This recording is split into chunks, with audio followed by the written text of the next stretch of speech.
हाय, hello, नमस्कार. मी स्वप्नाली. स्वागत करते माझ्या यूट्यूब चॅनलमध्ये. तर आज आपण अर्धा ते पाऊण तासामध्ये मी माझं सकाळचं जेवण आणि स्वराजचं खाणं-पिणं कसं आवरते ते आपण बघूयात. तर मी जेवणामध्ये कोबीची भाजी, बटाट्याची आमटी, भात असं बनवणार आहे. तर सकाळी उठल्यानंतर मी जे रात्री सगळं साफसफाई करत होते ते पहिलं मी लावून घेतलं आणि त्यानंतर मी दूध तापायला ठेवलं आणि मग मी चपातीचं पीठ मळून घेणार आहे. तर मी 2 ते 3 लोकांसाठीचं जेवणाचं दाखवणार आहे तुम्हाला. तर इथं मी पीठ मळायला घेतलं आणि ह्या डब्यामध्ये मी चपातीला पीठ लावायला घेते.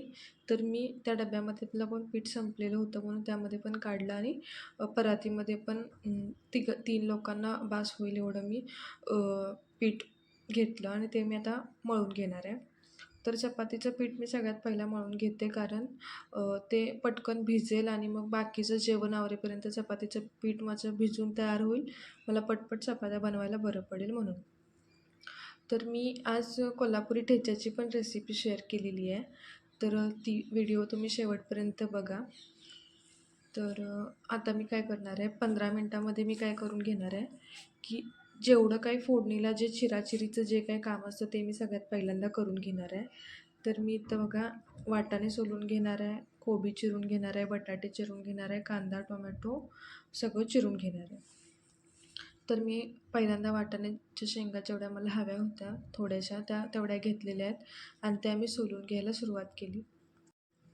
आणि कोबीच्या भाजीमध्ये मला चण्याची डाळ पण आवडते आणि खूप छान लागते चण्याच्या डाळीमुळे भाजी. म्हणून मी सगळ्यात पहिल्यांदा चण्याची डाळ भिजत घातली. ते तुम्ही पहिल्या व्हिडिओमध्ये बघितलात. आणि त्यानंतर मग मी वाटाणा सोलून घेतला आणि कोबी चिरून घेतला. तर कोबी मी एकदम बारीक चिरत नाही, कधीच नाही चिरत. तर मला असा थोडा लांबट कोबी चिरलेला आवडतो. कारण खूप बारीक चिरला तर मग तो पटकन शिजतो आणि मग भाजी जरा थोडी जास्त शिजल्यानंतर चांगली लागत नाही म्हणून. मग मी कोबी पण चिरून घेतला. त्यानंतर मला बटाट्याची आमटी बनवायची होती म्हणून मी बटाट्याचं साल काढून घेतले आणि बटाटे चौकोनी साईजमध्ये चिरून घेतले. तर 2 बटाट्याची आमटी खूप होते, तर मी ते चिरून घेतलं आणि त्यानंतर मला कोबीच्या भाजीसाठी हिरव्या मिरच्या लागणार होत्या, कांदा, टोमॅटो लागणार होता. मग मी पटपट कांदा चिरून घेतला.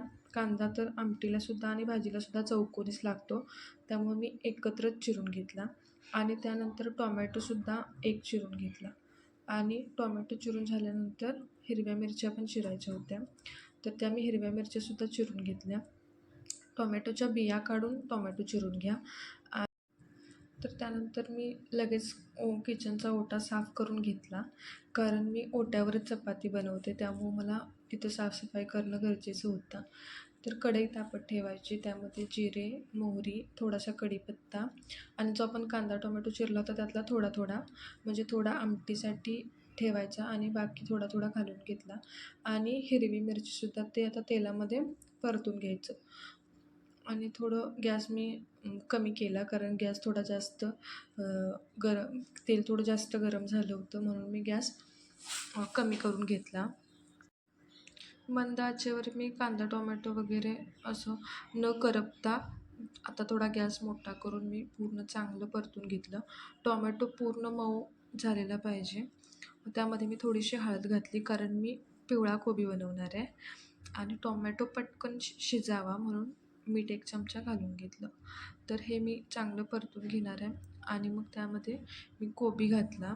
तर कोबी घातल्यानंतर मी पूर्ण एकदम चांगलं असं परतून घ्यायचं की जे मीठ हळद वगैरे घातलं ते पूर्ण कोबीला सगळ्या लागलं पाहिजे. तर मी त्या पद्धतीनं कोबी पूर्ण परतून घेतला आणि मग थोडा वेळ जे मी वाटाणे सोलून घेतले होते ते पण त्यामध्ये घातले. तर वाटाणे घातल्यानंतर ती जी मी चणा डाळ भिजत घातली होती तीसुद्धा घातली आणि पूर्ण परत परतून घेतलं. तर एक म्हणजे पूर्ण गॅस स्लो करायचा आणि कोबी शिजवून घ्यायचा. कोबीमध्ये पाणी अजिबात घालायचं नाही कारण कोबीला स्वतःचं पाणी असतं त्यामुळं कोबी हा वाफेवर खूप चांगला शिजतो. डाळसुद्धा शिजते आणि वाटाणेसुद्धा वाफेवर शिजतात. फक्त सारखं अधूनमधून हलवत राहायचं. गॅस पूर्ण स्लो केलेला होता मी. आता मी पलीकडच्या गॅसवर भाजी ठेवली आणि एकीकडे बटाट्याची आमटी फोडणी टाकायला घेतली. तर एका पातेल्यामध्ये मी थोडंसं तेल घातलं, जिरे, मोहरी, कढीपत्ता, हळद थोडीशी घालून ते मी चांगलं परतून घेतलं आणि त्यानंतर मग मी त्यात कांदा टोमॅटो घातला. त्यानंतर मग लाल तिखट जे आपलं कोल्हापुरी आहे ते घालायचं आणि जे बटाटे मी चौकोनी चिरून घेतले होते ते बटाटे मी घालून घेतले. ते चांगले परतून घ्यायचे आणि तेलामध्ये जास्त वेळ परतायचे. वा तेला मग त्यानंतर मग मी त्यामध्ये तुरीची डाळ घातली. तर तुरीची डाळ मी 2 प्रकारची घालते, जी विकत मिळते ती आणि जी आमच्या शेतामध्ये बनते ती. असं मिक्स बनवते, टेस्ट खूप छान येते म्हणून. तर मग मी ते पूर्ण चांगलं परतून घेतलं आणि त्यानंतर त्यावर एक छोटी प्लेट ठेवून त्यामध्ये पाणी गरम करायला ठेवलं. कारण कोणत्याच भाजी आणि आमटीमध्ये थंड पाण्याचा वापर करायचा नाही. त्यामुळे भाजीची, आमटीची टेस्ट बदलली जाते. म्हणून मग प्रत्येक कशामध्ये पण असू दे, पाणी हे गरमच घालायचं. तर पाणी गरम करायला ठेवलं. पाणी गरम झालेलं मग मी त्यानंतर ते त्याच्या आतमध्ये पटकन टाकून घेतलं आणि झाकण परत ठेवलं आणि मग मी काय केलं थोड्या वेळानंतर गॅसवर पलीकडच्या गॅसवर पाणी गरम करून घेतलं आणि ते त्यामध्ये घातलं आणि मग आमटीला उकळी येईपर्यंत थांबले. कोमट पाणी घातलं होतं मी, त्यामुळे आमटीला उकळी यायला वेळ झाला. मग त्यानंतर आमटीमध्ये पण कोथिंबीर घालून घेतली आणि भाजीमध्ये पण. तर आमटी उकळी येईपर्यंत आणि त्यानंतर मला भात लावून घ्यायचा होता. तर आज मी वासाचा भात बनवणार होते, जो आम्ही गावाकडून तांदूळ घेऊन आलो होतो तो. तर तो लवकर खराब होऊ नये, त्यात काही किडे वगैरे होऊ नये म्हणून मी त्यामध्ये कढीपत्ता घातला होता. मग मी ते थोडं पाकडून वगैरे घेतला. तर इथं मी कुकरमध्ये 1 वाटी तांदळाचा भात आम्हाला बास होतो. तर 1 वाटी तांदूळ मी ते पाकडून घेतले आणि कुकरमध्ये भात लावायला घेतला. कुकरमध्ये तांदूळ घालून स्वच्छ धुवून घेतले आणि त्यानंतर त्यामध्ये थोडंसं पाणी घालून ते तांदूळ आणि पाणी त्या कुकरमध्ये एका गॅसवर ठेवलं.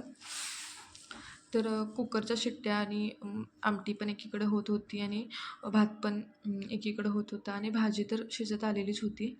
तर मग मी भाजी शिजली का पटकन बघून घेतलं आणि इथं बघितलं तर आमटी पण चांगली शिजली होती. मी त्याच्या आधी 2 वेळा चेक केलं होतं, तर जराशी डाळ शिजायची बाकी होती. मग त्यानंतर डाळ पण शिजली, आमटी पण शिजून झाली. मग मी आमटीचा गॅस बंद केला आणि त्यानंतर कोबीची भाजी पण खूप चांगली झाली होती. वास तर खूप छान येत होता आणि त्यामधले वाटाणे महत्त्वाचे मला शिजले का बघायचे होते. तर वाटाणे पण शिजले होते आणि त्यामध्ये मी चणा डाळ घातली होती, ती पण शिजली होती. तर अशा पद्धतीनं माझी भाजी झाली, आमटी झाली. तर स्वराज सकाळी किंवा संध्याकाळी असं एक एक अंडं खातो. तर मला ते अंडी उकडत ठेवायची होती, तर मी ती पटकन अंडी उकडत ठेवली आणि मग मला कोल्हापुरी ठेचा बनवायचा म्हणून मी खरडा करायला घेतला. तर खरड्यासाठी ज्या आपल्या मिरच्या असतात त्या मी तिखटच मिरच्या घेतल्या होत्या, कारण तिखट काहीतरी झणझणीत खायचं होतं.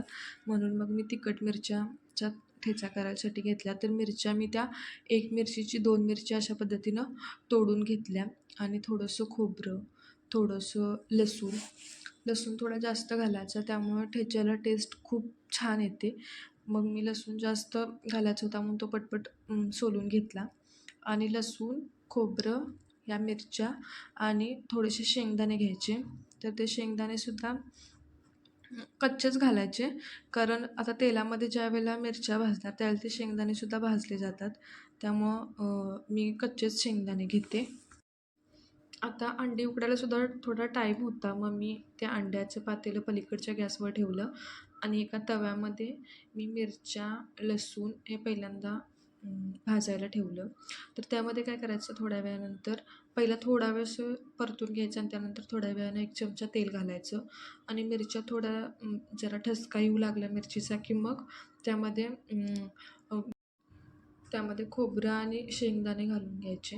तर हे खूप चांगलं आणि त्या मिरचींवर असे पांढरे पांढरे असे डाग पडेपर्यंत चांगलं असं या पद्धतीनं भाजून घ्यायचं आणि जिरेसुद्धा टाकायचे भाजताना थोडेसे आणि हे सगळं झाल्यानंतर थोडीशी कोथिंबीर आणि जे आपण सगळं भाजून घेतलं होतं ते सगळं मिक्सरमध्ये वाटून घ्यायचं. तर माझ्याकडे इकडं खलबत्ता नाही आहे, जो दगडी खलबत्ता असतो तो, त्यामुळे मी मिक्सरवरच बनवते. तर थोडं त्यामध्ये मीठ घालायचं आणि मिक्सरला असं जाडसर असं वाटून घ्यायचं. तर इथं तुम्ही बघू शकताय आपला खरडा म्हणजे कोल्हापुरी ठेचा तयार झालेला आहे.